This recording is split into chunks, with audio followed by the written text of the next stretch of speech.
All right, it's really great to be here at Cryptolina, and some of you, I'm going to do just a quick introduction in case you guys don't know who I am. I'm the new community manager at Airbits, but you also may know me from my work with Bitcoin Not Bombs and antiwar.com. And I want to just kind of explain that I come from the activist side of things. I am not a techie person. When I first heard about Bitcoin, actually, I worked at a precious metals brokerage firm called Roberts & Roberts. And we were very skeptical when we first heard about Bitcoin, as were a lot of people in the precious metals industry. And for good reason. I think you should be skeptical of new technologies, generally speaking. But I kept hearing about it from my kind of more radical friends, and I really wanted to know what it was about. So I just kind of started studying it, and I started realizing that this technology was more than just a currency. It could do so many things as far as whether it was helping activists or helping people who were unbanked. And so it was kind of those parts of Bitcoin that really appealed to me. And so I got my start with Bitcoin Not Bombs, which came out of an alliance with antiwar.com. And the reason antiwar.com started taking Bitcoin was it was revealed to them that the FBI was spying on them, which is a very scary situation to be in. And from a financial perspective, it's hard for you to raise money and continue to survive as a nonprofit if the government's spying on you. So a lot of their donors got kind of freaked out by this and backed away. So the folks at Bitcoin Not Bombs encouraged antiwar.com to start using Bitcoin, and that allowed them to kind of survive and make it through some of their funding problems. So this was really great. And around the same time this happened, WikiLeaks also had their donations cut off by PayPal, and they started taking Bitcoin. So I saw it as, a very interesting technology, and it's something that I think will truly be world-changing.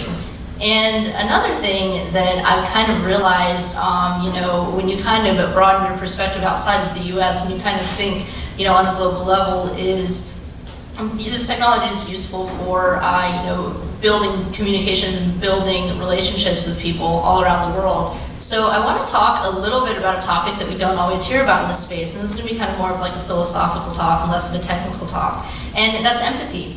So first of all, what is empathy? It's the ability to place yourself in the shoes of another and grok their struggles, their triumphs, their love, and their pain. It's not pitying, but rather edifying. It's what makes us human beings instead of human doings, because we're not automated, but rather deeply connected to each other through the shared experience of existing. So a lot of people would say that, and you can read articles about this, it's been theorized that technology separates us from each other, and that it actually decreases empathy. And that's interesting, and as someone who kind of grew up with the internet and grew up, with technology, I realized that there are some dark aspects to it. I've been to some of the darker corners of the internet, and it can be a scary place because the human heart can be this cavernous place of hurt that spews hatred as a cover for hurt and hides behind a mask of anonymity. So some even argue that we're physically disconnected from each other, blocked by screens and distracted by the allure of long-distance connections. And I don't know if that's the case. I'd argue that it's because we're desperate for deep connections with people that we fear missing out on ones that may not be in our immediate presence. Now, obviously, I think there's a bit of an etiquette issue here if you're if you're on your cell phone the whole time while hanging out with people. But I still think it does come from a deep longing of wanting to connect and a kind of fear of missing out. And, again, whether or not this is proper etiquette is another debate, but this is something that I've experienced on a personal level. So growing up, I was a bit of an outcast. I was a kind of weird kid. I didn't really understand social cues well. I had a hard time connecting with other kids. And, I read a lot of books. I kind of picked on a lot. So I escaped into the world of books and then later the internet. And I found a lot of like-minded people that made me feel like I really belonged. And I think this has been the experience with a lot of millennials. So this has been really great because, you're able to forge these relationships with people all over the world. Whereas before, we've been kind of limited by, the ability to travel. So, having these connections limited by location has been the way the world has worked throughout most of history. And as we've broadened the scope of our relationships through the ability to physically travel, more and more people have been able to connect and share in the trials and celebrations of people, sometimes very far away from where they grew up. And now we're able to virtually travel almost anywhere in the world. And I think it's only a matter of time before this experience can be shared by everyone, regardless of locale. So the ability to connect with others across the world who share varying interests has had profound effects on global human flourishing. When we instantly see how others around the world are surviving on this big, great floating rock through space, it inspires feelings of brotherhood and togetherness and all these good feels. So we live in this age where tragedy or triumph can be seen by millions of people in the click of a button. And it's created international tribes joined together through niche interests. So the centralized concept of a nation state kind of seems more absurd every day when we see the natural instinct of people to organize across borders based on common interests. And as our communications have become decentralized, we've seen more services arise to meet this need. And access to these programs is increasing at rapid rates. It's not everywhere yet. It's, there are some places that are disconnected from certain parts of the world, but as technology spreads, we find that throughout history, it really can't be stopped past a certain point. And this is important because the ability to control a population becomes challenged. It becomes threatened when technology spreads and these opportunities to connect with each other increase. Now, decentralized technology is already being used to address a lot of social issues and social problems, but why decentralization? The simple answer, I think, is power. And understanding how empathy between people decreases in unequal power dynamics is crucial in understanding and addressing social issues. I think this is pretty obvious stuff. Those in higher positions of power don't have to regard the feelings of subordinates, and those in lower power positions feel less able to challenge wrongdoings. So power dynamics are a part of life. They exist in just about every interaction we have, and they're even more pronounced when that power becomes centralized. And by challenging these power dynamics using decentralized tech, we may not achieve total equality, that's not really my point, but we can create a more caring playing field. Inequity and therefore decreased empathy thrives in centralized systems, and when we have these institutions controlling our finances, our reputations, our ability to connect with others, then they undoubtedly benefit from retaining this locus of control. And these institutions are primarily concerned with self-preservation through centralization.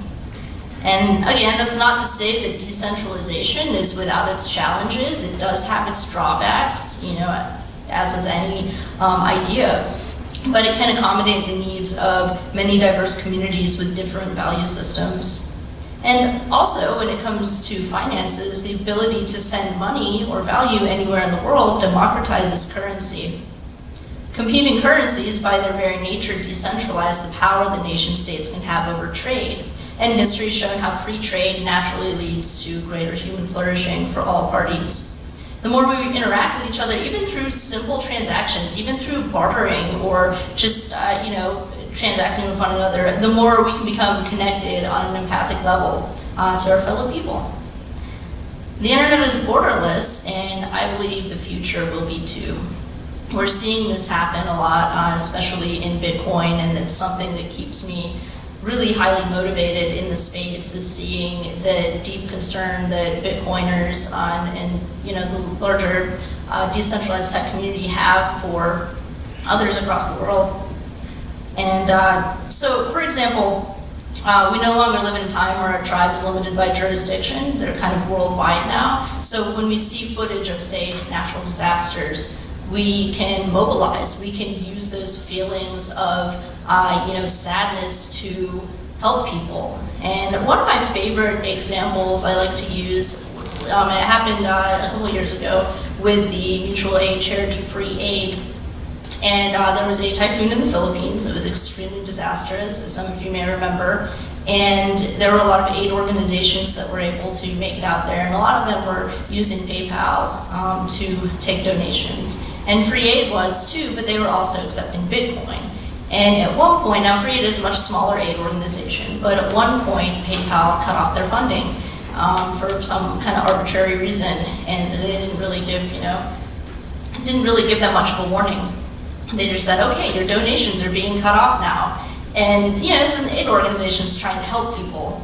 But what happened, they were still taking Bitcoin, and when the Bitcoin community found out about this, it actually increased Bitcoin donations to them. So they came in, they helped out free aid, and that funding allowed free aid to reach remote parts of the Philippines that these larger aid organizations couldn't reach. So this is a really, really awesome example of the power of Bitcoin and the power of having a currency that can't be stopped by any centralized organizations. And Bitcoin succeeded where PayPal failed because you can't stop the signal. Now, while I try to temper my enthusiasm with a good dose of realism, because obviously that's really important, the tenacity of the human mind to learn and create sometimes really trips me up. So, more realistic people have brought up the point that less developed countries have little use for technology. And I think there are some really valid criticisms here. That, we're not quite there yet. We're not, I guess I like to live in the future a lot. And, I see, and I think a lot of us do too. We see what can be. And, we want to live there, and we're just like, we want this now. Like, human flourishing now. But, there's still a lot of work to be done. There's still a lot of development that needs to be done, and I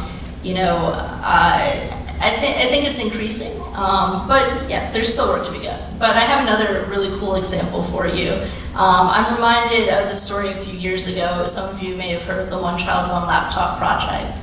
And this was back in 2012. What they did is they dropped off a bunch of Android tablets to a village in Ethiopia, to children who couldn't read or write and had never used technology before. And they dropped them off in sealed boxes, and they weren't really sure what the kids were going to do with it. Some people were even like, I don't know, are they just going to not open the door? Are they going to just play with the boxes? What's going to happen?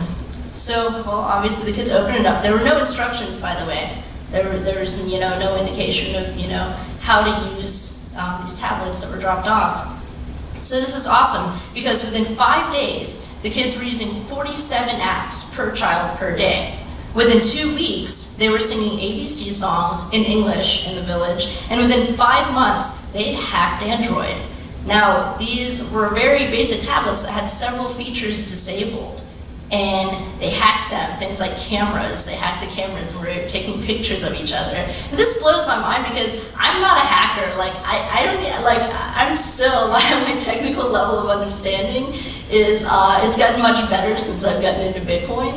But I can't even imagine doing that. It's like, it just blows my mind. And these kids had done it, and they couldn't even read or write. So when I hear these criticisms, while they are really valid, I just think of these kids, and it's like, don't try to tell me that people around the world can't use this technology if these kids in Ethiopia are using these tablets and hack them too, with like no instruction. So yeah, and I think it especially comes down to the right platform too. So just really inspiring stories. So there's free aid, there's One Child, One Laptop. There are a lot of great organizations out there helping people, but individuals are also empowered to help other individuals through this technology. And there's been research that's shown that when we have more of a choice in the way we donate to people, we tend to donate more.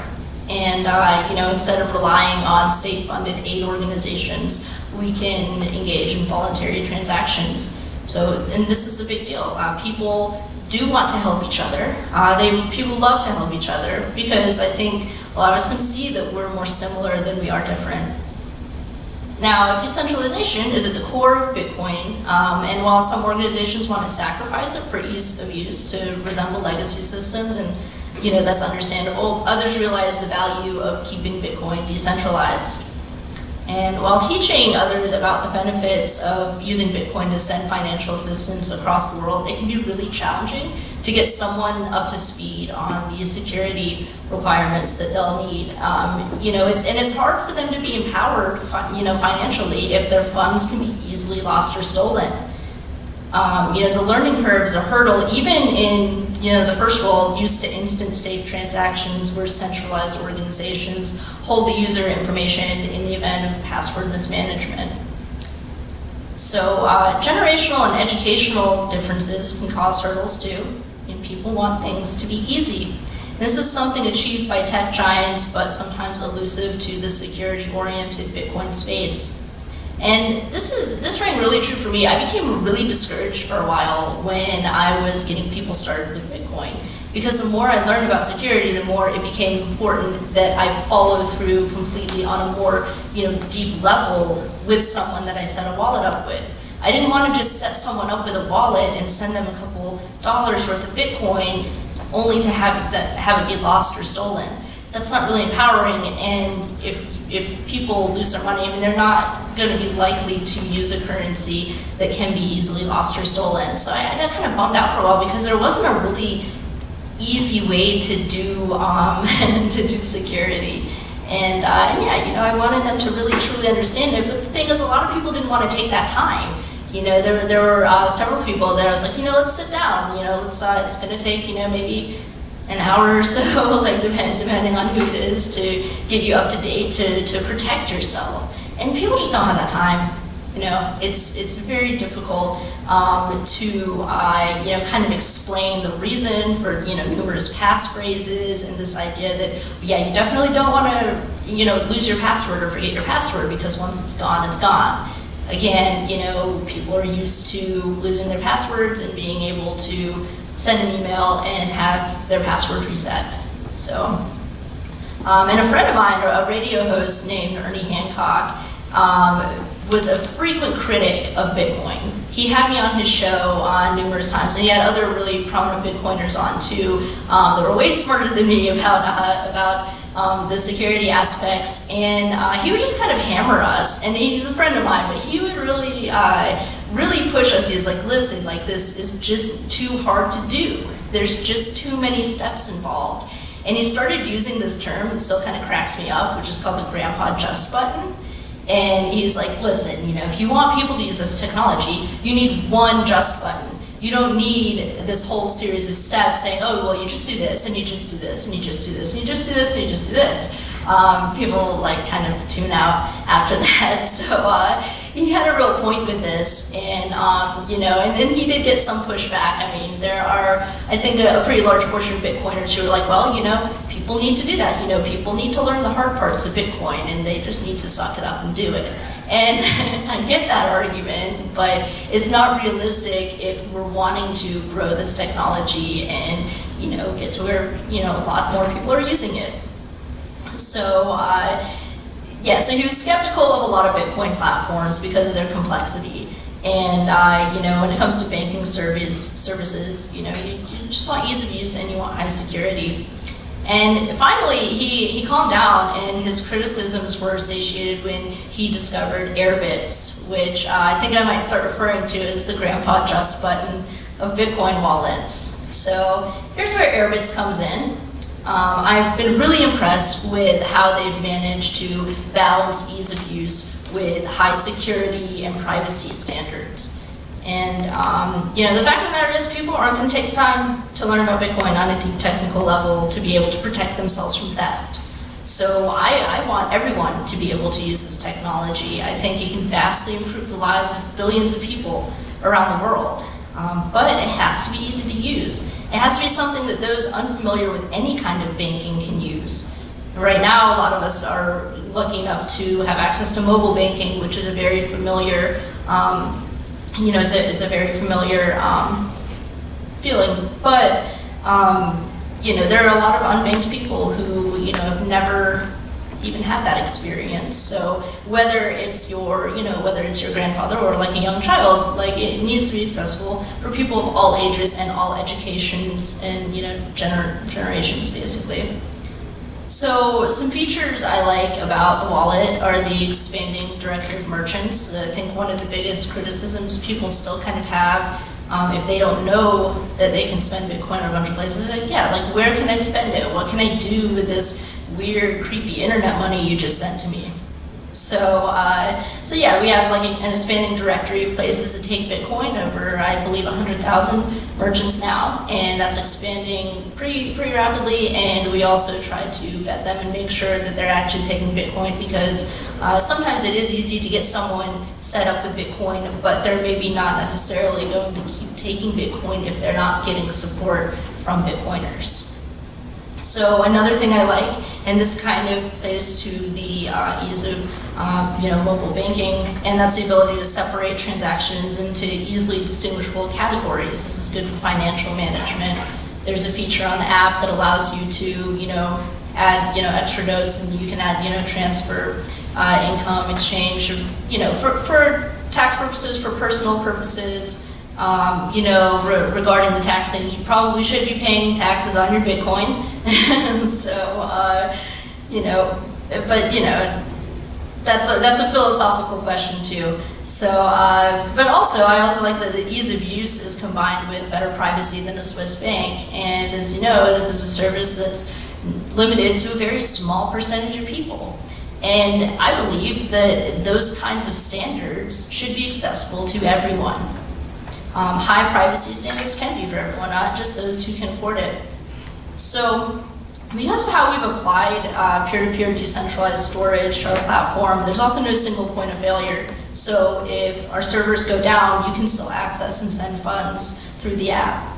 You can also easily recover your password if you forget by going into your settings and setting up a list of security questions. And this is, I think a lot of people are also familiar with this feature, when you're logging into sites that require, that have, sensitive personal information. You want to set up, extra questions to be able to, recover your information if something happens. So gone are the days of these kind of lengthy passphrases that can be lost easily along with your funds. Airbits believes that financial services should be available worldwide without the reliance on legacy systems. And because of this worldwide focus, I think we stand in sharp contrast to centralized systems that really have no incentive to make their services accessible to lesser advantaged people. So while our platform has a feel of mobile banking, we're not a Bitcoin bank, and we will be partnering with third parties so that we can scale faster. And one of the things that we'll be rolling out soon is buy-sell functionality. So you'll be seeing that coming out in the UK probably in about a month or so, and in the US shortly after that, and it will also be expanded to the Philippines, Mexico, and Canada. So by going outside of the US, we hope to broaden access to financial services, and by prioritizing security, we'll ensure that user data is protected.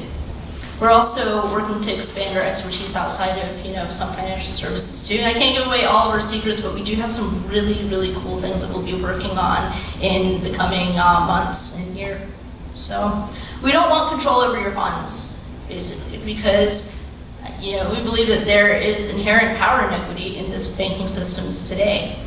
Obviously, going back to the empathy and power dynamics, that's going to be an issue. We're less connected when centralized institutions are between us and cutting off our ability to communicate and send funds, which is a form of communication.